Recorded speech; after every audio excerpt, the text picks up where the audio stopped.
Welcome to the next episode of Brandland. I am your host, Garrett Justice, and today I am joined by Teddy Cheek, who's the Senior Director of Marketing and Brand at the Escape Game.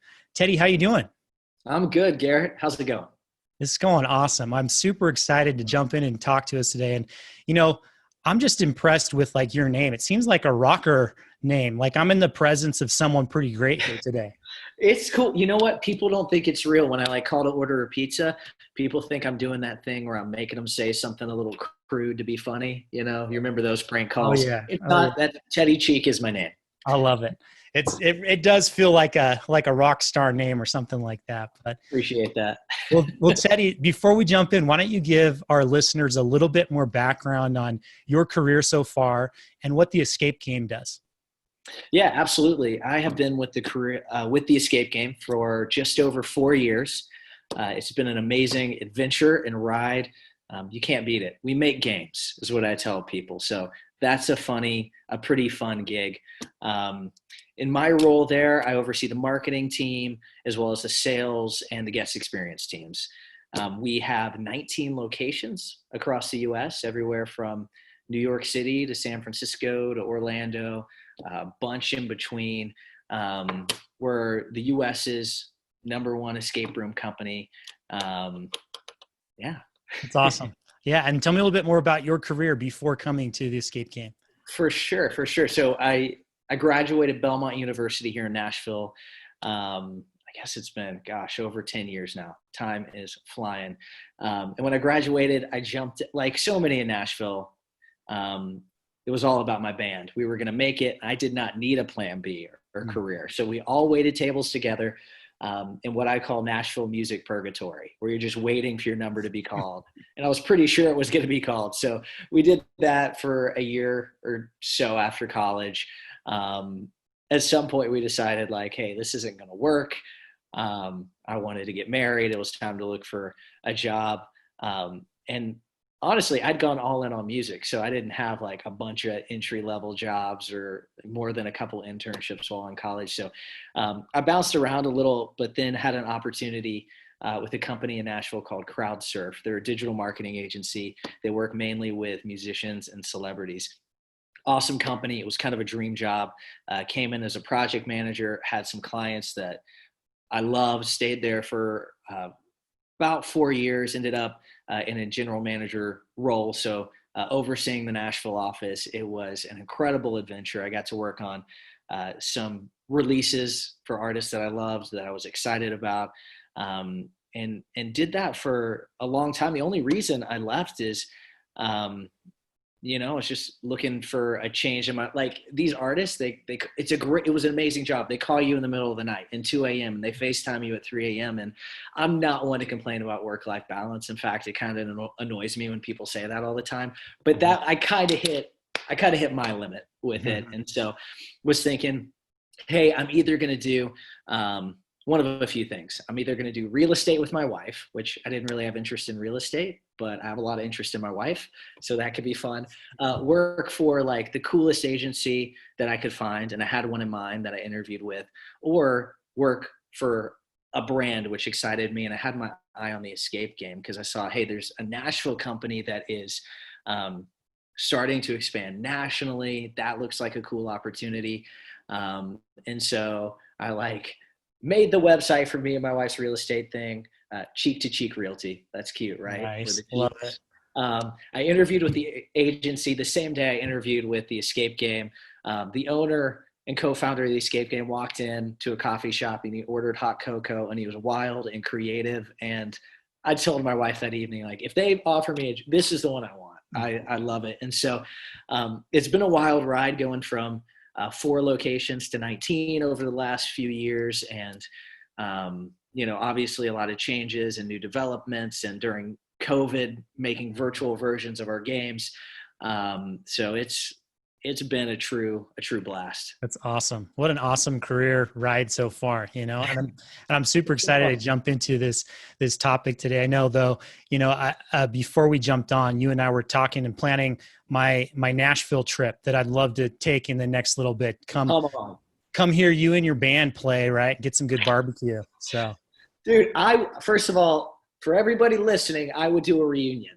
they're all way too cool for it to put on the super tight jeans and do the whole thing. I'm not too cool. I'm in. I would love to do it. All right, we'll see. We'll have to see if we can work on that. Love that. So, I mean, you kind of set up our topic today, which is really about how to compete in a crowded category, right? So, escape rooms have really burst on the scene the last few years and have become pretty popular.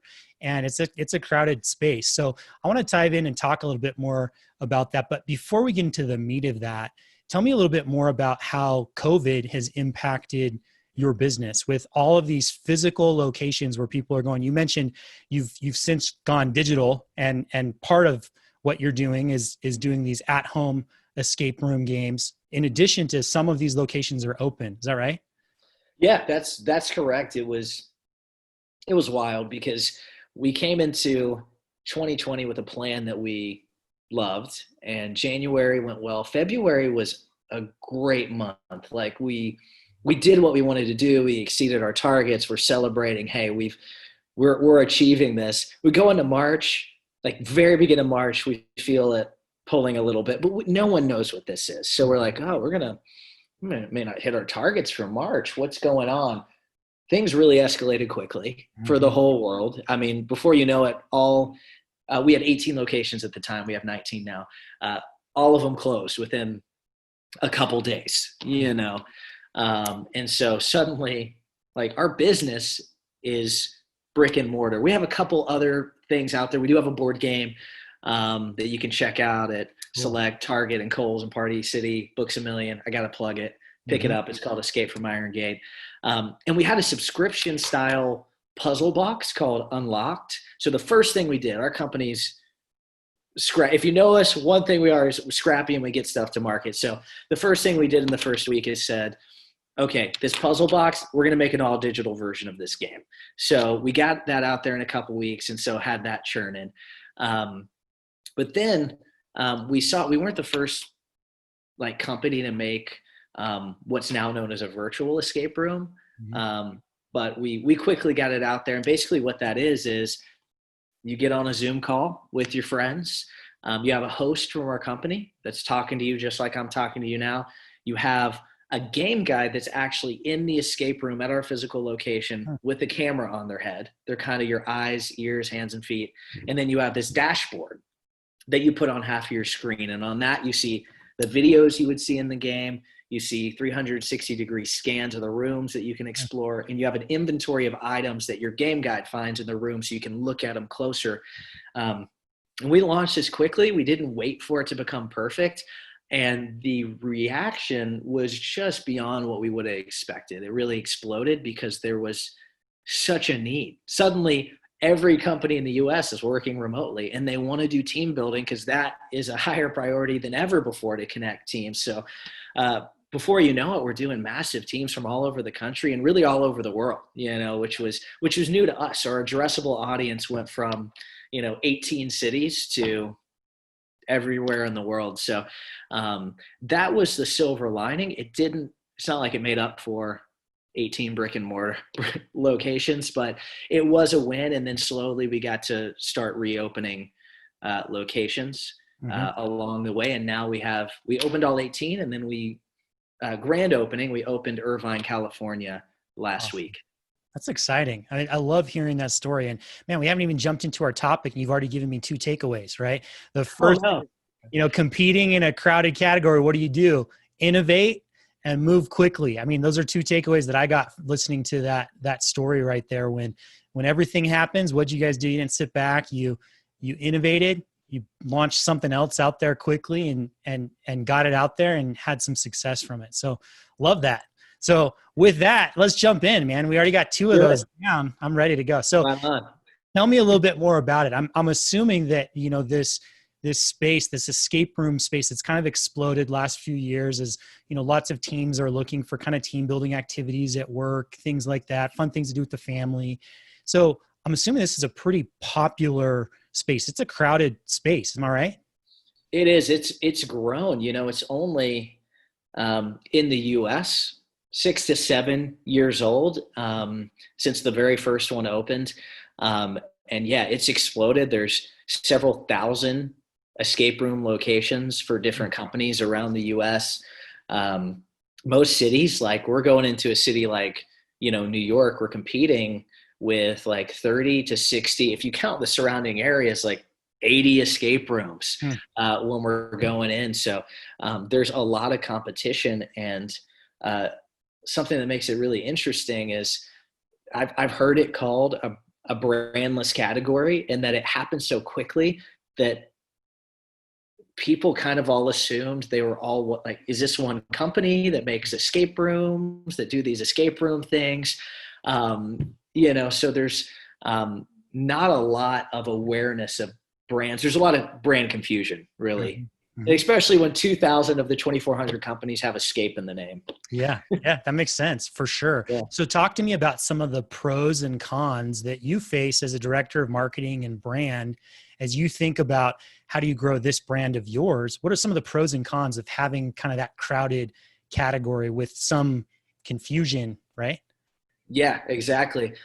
Couple pros, there's built-in demand because this category is growing so fast. The second we open in a new city, there are people that day searching on Google, in some cities, a lot of them searching on Google for escape room near me. Mhm. So immediately we stand a chance out of the gates. Before really establishing our brand in that city, there's people looking for it. I was talking to someone who works at a wax museum in one of the complexes we're in, and we were laughing. They don't have that benefit. Like, Yeah. people don't really come into town and look up wax museum near me. They walk by an amazing storefront with two wax figures out front, and they say, hey, that looks incredible, I want to do that.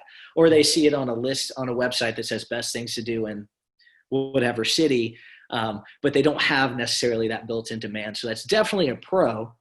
And with the city having 50 competitors, everybody's advertising. So Mhm. there's a lot of advertising dollars going into promoting the category. Mhm. So every time I spend a dollar, some percentage of that dollar goes to helping my competitors, but same thing in reverse. So every time I see a new billboard go up for a competitor, I think some people would say, oh no, oh my gosh, competitors spending money. I say, yes, but they're going to Google it and we stand a chance at getting their business. This is Yeah. probably good for everyone here. Mhm. Category expanding, pie enlarging activity. Mhm.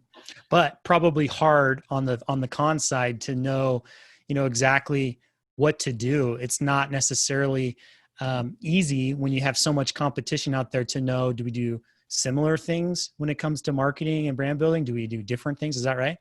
Yeah. Oh, absolutely. Um, and for us, it depends so much on location, not only the market and the city, and like what's the breakdown of tourists versus locals versus team building, but also the specific like complex or shopping center or mall that we're in, like what that strategy should be. How do we get the most out of our marketing dollars? Yeah. I guess that kind of leads into the next question I have for you, which is just how do you know, either you or your team, how do you know when you are successful? Like, what types of things are you looking at and monitoring? Are you paying closer attention to how your experience differs from your competitors? Are you paying attention to the feedback from customers? Are there other things that you're looking at regularly? Yeah, great question. There are quite a few things. I mean, ultimately, we're going to see what's the volume level at this location. Like, how many players do we have? How does that compare to last year? What's the trend on that? But diving in deeper than that, it's what percentage of these players are first, like, new to the category? What percentage are new to us as a company? What's the average number of games this person has played? Those are some of the indicators that tell us what's around the corner. Um, but something that we watch really closely, and it's a big metric for all of our stores, is NPS, which is Net Promoter Score. Yeah. Everybody's participated in these surveys. That's how you answer the question: how likely are you to recommend fill in the blank? In this case, how likely are you to recommend the escape game to a friend or colleague? And the score that companies receive is anywhere between negative 100 and 100. And typically anything over 30 is considered a really good score. And so for us, it's a really amazing measure, objective measure of how we're delivering our experience, how we're designing and delivering an experience to our guests, and how likely are they to tell others.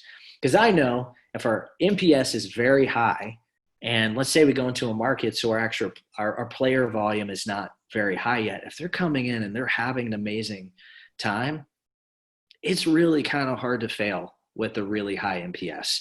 Yeah. And as a company, I can tell you we have really high scores where we measure every quarter, every location against each other, against last year, but our average is in the low to mid 80s. So kind of Awesome. a juggernaut. So we know people are talking. So if we can get people in, even if it's a little more inefficient at first with a new location, if it's giving demo games away or what have you, if people talk, that's the best marketing, you Yeah. know? I love that. So one of the things I really, really, really like about that is I think in a crowded category like you are in, it can get really easy to pay so much more attention to your competitors than your customers. And by hearing you talk about that, I know that you're paying attention to what your competitors are doing, but hearing you talk about NPS to me means that you are focused on creating an exceptional experience for your customers first and foremost. Correct me if I'm wrong here, and I think that is one of the keys for building a strong, differentiated brand. Pay attention to your competitors, but focus on really building an amazing customer experience. Right?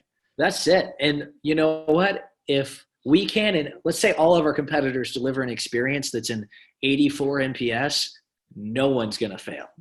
There's going to be it's going to enlarge the pie to a degree that everybody's going to be full. And I'm good with that. So if our competitors are watching, measure NPS. Let's do these things together. That's a huge positive. And our company's really big on our mission. Like if you hang out with us at all, you're going to hear our mission and values every day. We coach on it. We do team reviews on it. It's kind of our guiding light. And our mission is to design and deliver epic interactive experiences for every single guest. So we really focus on every single guest. We say they're VIPs, which is a very individual person. So that's what we base everything on. And everyone on the team has some part of either designing or delivering that experience, and some people both. Mm-hmm. Love it. So I guess kind of to build on this a little bit more, how do you know when to compete head to head with a competitor and try and steal share, and when to just go another direction? And so that could be, when you go another direction when it comes to marketing. Like, do you follow suit with what other competitors are doing when you go into a new city? Do you do something different? Like, what's your decision-making process as you kind of approach that? We definitely keep an eye on what people are doing to look for ideas, just like they do. They look at us for ideas. But when we go into a city, we're looking at what's the mix of what we think our audience is going to be. And that becomes more informed all the time. How do we reach more of these people? How do we get the word out? So it's a little bit less about competitors. The most competitive part is review sites, SEO. We're looking at our rankings on a regular basis.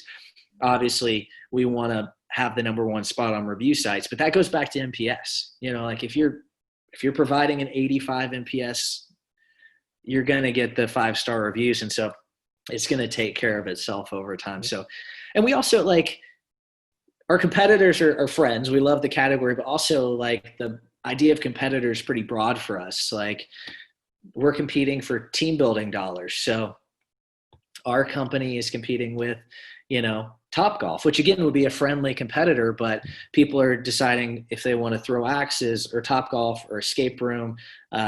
They're all really fun things. So we want as much of that as we can get. Yeah, I love it. I think that makes total sense. So talk to me a little bit more too about what drives decision-making process when you're thinking about marketing and brand building initiatives. And I guess to kind of tee that up a little bit more, I think, a lot of companies think about kind of two buckets when it comes to marketing. It's really about what are the things that are building our brand, and then what are the sales activation activities that are getting people in the door, closing dollars, right? And so as you think about that, how do you decide where to spend money when doing your marketing? Yeah, heavily localized. We are trying to get people in the door to play. So most of our strategy, if if you break out marketing and brand, like a lot of people do, marketing is where we're spending our dollars. But it's important to us that when we talk about how we present our brand, it's less about the font and the color, although we have amazing graphic designers and they're nailing it. It's more that those things speak to something that's really accessible, and we like to say epic for everyone. So while our games, like, we want and we love the enthusiast community, they've been so big for our category. We want to create a game that, like, an 8-year-old can have an amazing time, like, searching and finding something with their family, or like the grad student is going to have that one puzzle they obsess over. So I hope the main difference people see is, they may land on a competitor as far as brand goes and say, oh, this looks like is this scary and dark, or there's zombies involved? And then they land on ours and say, oh, I think what's coming across is fun, exciting, challenging. Like, it's screaming at me that this is for me. I'm going to like this. So that's big for us. On the building the brand side, one of the things that's come out of COVID is that, we've done some of this digital stuff we built caught the attention of different, brands and studios. And so there's been demand for us to do collaborations. And we just released one with Amazon Prime Video, a game that kind of serves as the middle point between season 1 and season 2 of their show, Hannah. HannahUnlockedExperience.com. And so that's something we've created. We're going to be doing more of that. And so we do see those as really great brand enhancing and enlarging, kinds of activities. Yeah. Well, and one thing else, something else that comes to mind for me, hearing you kind of talk about this today is, when you can spend your money getting people in the door, and then you create an amazing experience for them, they then want to go share with their friends this awesome experience they had. And that in turn kind of helps build your brand. Is that right? Totally. I mean, the magic is word of mouth. I know that over half of our guests say they heard about us from a friend, when they say where they heard about us. So if we focus fully on social media or Google or email, all good things, we do all of it. And I think we do all of it pretty well. We have a great team.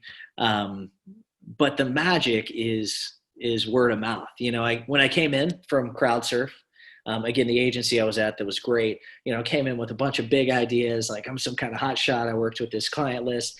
And the leadership of the company really nudged me in the right direction. They're like, hey, let's not forget that the experience is driving this whole thing. So if word of mouth goes away tomorrow and we quadruple your budget, we're not going to have the numbers we have now. Like, there's no amount of money that can make up for, not having that word of mouth driving.